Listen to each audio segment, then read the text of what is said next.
الحمد للہ وحدہ والصلاة والسلام علی من لا نبی بعدہ وبعد۔ محترم بھائیوں، ابھی رمضان سے متعلق یہ حدیث آپ کے سامنے پیش کی گئی تھی کہ اللہ تبارک و تعالی رمضان میں ہر رات لوگوں کو جہنم سے آزاد فرماتا ہے، اور یہ ہر رات ہوتا ہے۔ افطار کے وقت عتقاء للہ عتقاء، اللہ تبارک و تعالی آزاد کرتا ہے۔ یہ روزہ یا رمضان یہ جہنم سے آزادی کے اسباب میں سے ہے۔ اس کے علاوہ بھی بہت سارے اسباب ہیں جو ایک انسان کے لیے جہنم سے آزادی کا سبب ہے۔ آج میں آپ کے سامنے مختصراً ان اسباب میں سے چند کا ذکر کر دینا مناسب سمجھتا ہوں۔ پہلی چیز توحید اور اخلاص ہے۔ جو انسان توحید پر قائم رہتا ہے، اپنے اعمال میں اخلاص اختیار کرتا ہے، اللہ تبارک و تعالی اسے جہنم سے آزاد کرتا ہے۔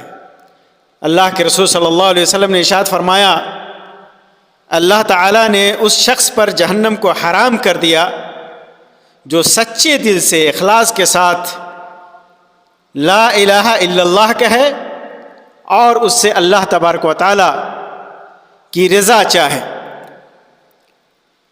جہنم سے بچاؤ کا دوسرا سبب نماز کی پابندی ہے۔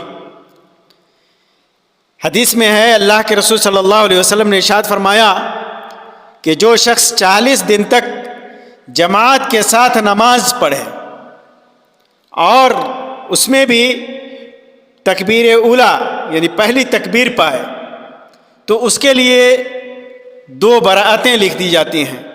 ایک جہنم سے آزادی، جہنم سے برأت، اور ایک نفاق سے برأت۔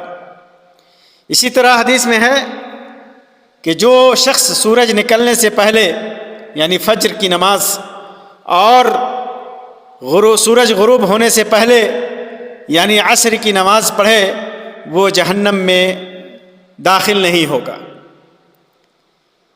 اسی طرح ایک روایت میں ہے کہ اللہ نے جہنم پر حرام کر دیا ہے کہ وہ انسان کے سجدہ کرنے والے اعضاء کو کھائے۔ اسی طرح تیسرا سبب ظہر کی سنتیں۔ حدیث میں ہے، جو شخص ظہر سے پہلے 4 رکعت اور بعد میں 4 رکعت کی پابندی کرے، اللہ تعالیٰ اس پر جہنم کو حرام کر دیتا ہے۔ اور چوتھی چیز روزہ ہے، صوم۔ حدیث میں ہے کہ جو شخص اللہ کے راستے میں 1 دن کا روزہ رکھتا ہے، اللہ اس کے چہرے کو جہنم سے 70 سال کی مسافت تک دور کر دیتا ہے۔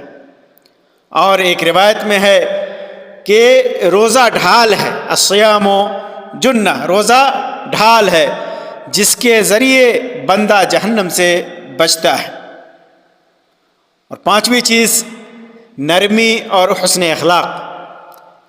اللہ کے رسول صلی اللہ علیہ وسلم نے ارشاد فرمایا کہ جو شخص نرمی والا ہو، بردبار ہو اور لوگوں سے قریب ہو، اللہ تبارک و تعالی اس پر جہنم کو حرام کر دیتا ہے۔ 6ٹھی چیز مسلمان کی عزت کا دفاع۔ حدیث میں ہے کہ جو شخص اپنے بھائی کی غیر موجودگی میں اس کی عزت کا دفاع کرے، کوئی اس کی بے عزتی کر رہا ہو تو اس کا دفاع کرے، تو اللہ تبارک و تعالیٰ پر لازم ہے، یعنی اللہ تبارک و تعالیٰ نے اپنے اوپر لازم کر رکھا ہے کہ اسے جہنم سے آزاد کر دے۔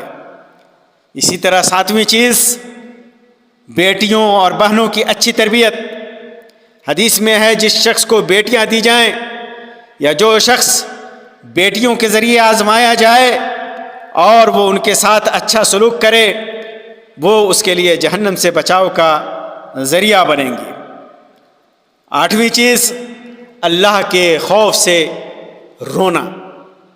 اللہ کے رسول صلی اللہ علیہ وسلم نے ارشاد فرمایا، وہ شخص جہنم میں داخل نہیں ہوگا جو اللہ کے خوف سے رویا ہو یہاں تک کہ دودھ تھن میں واپس چلا جائے۔ یعنی جس طرح دودھ تھن سے نکلنے کے بعد اس میں واپس جانا اس کے لیے ناممکن ہے، اسی طرح یہ ناممکن ہے کہ ایک آدمی اللہ کے خوف سے روئے اور پھر وہ جہنم میں داخل ہو۔ تو اللہ کے خوف سے رونا یہ جہنم سے بچاؤ کے اسباب میں سے ایک ہے۔ اسی طرح 9ویں چیز دعا ہے جس کے اندر جہنم سے پناہ مانگی جائے۔ اللہ کے رسول صلی اللہ علیہ وسلم کی حدیث میں ہے، آپ فرماتے ہیں کہ جو مسلمان 3 بار جہنم سے پناہ مانگتا ہے تو جہنم کہتی ہے اے اللہ اسے مجھ سے بچا لے۔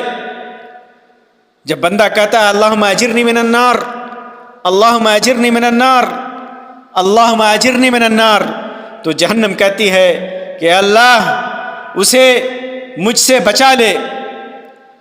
معلوم کیا ہوا کہ ایمان، اخلاص، نماز، روزہ، اچھے اخلاق اور دعا یہ سب ایسے اعمال ہیں جو انسان کو جہنم سے نجات دلاتے ہیں۔